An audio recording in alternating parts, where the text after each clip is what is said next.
Halo semuanya, perkenalkan nama saya Joni Suranto. Saya merupakan salah satu mahasiswa STE Pembangunan dan saya mengambil jurusan manajemen. Pada kesempatan kali ini, saya akan membahas mengenai dampak positif dari teknologi informasi. Nah, saya tidak akan membahas banyak teori-teori. Nah, tetapi saya akan membahas secara langsung contoh kasus nyatanya saja.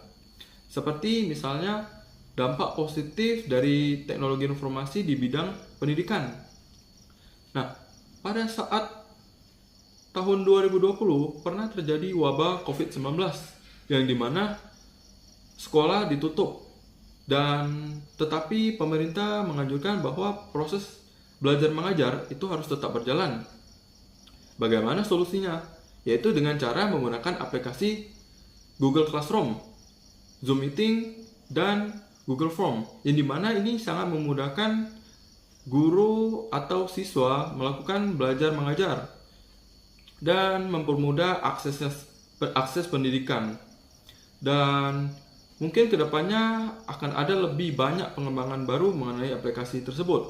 Dan tetapi saat COVID-19, aplikasi inilah yang sangat dibutuhkan karena kita tidak bisa melakukan pembelajaran secara tatap muka dan kita harus melakukan pembelajaran secara daring dengan menggunakan aplikasi-aplikasi tersebut karena proses mengajar harus berada di rumah. Lalu tak hanya di bidang pendidikan. Nah, dampak positifnya juga ada di bidang kesehatan seperti misal kita ambil contoh ada orang yang berada di pedalaman atau desa terpencil yang belum memiliki akses fasilitas kesehatan. Nah, seperti misalnya ada aplikasi Halodoc di mana orang-orang di daerah terpencil tersebut dapat menggunakan aplikasi Halodoc untuk melakukan konsultasi apabila terjadi darurat. Nah, karena dengan konsultasi ini, aplikasi ini ada dokter yang akan memberikan saran maupun solusi atas permasalahan atau sakit yang diderita.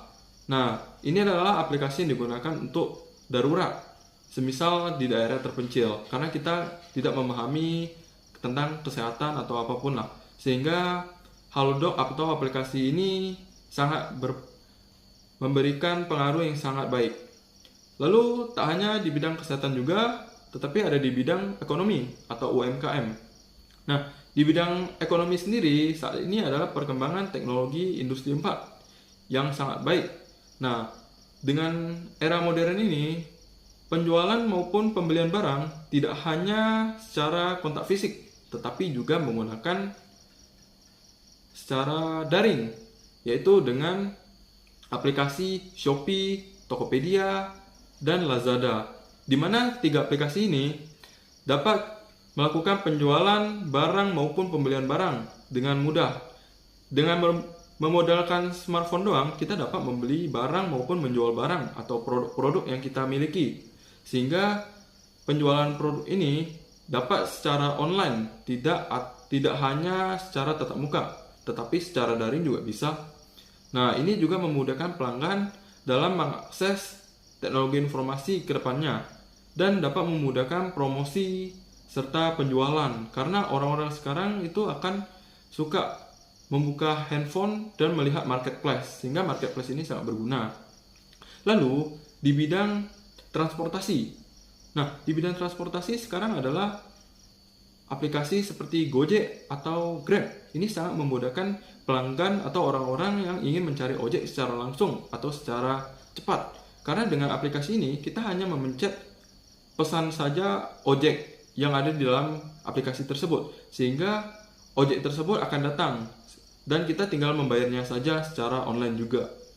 Nah, kalau di Gojek sendiri atau Grab sendiri, ini kita tinggal bayar melalui aplikasi tersebut dan juga bisa melalui cash.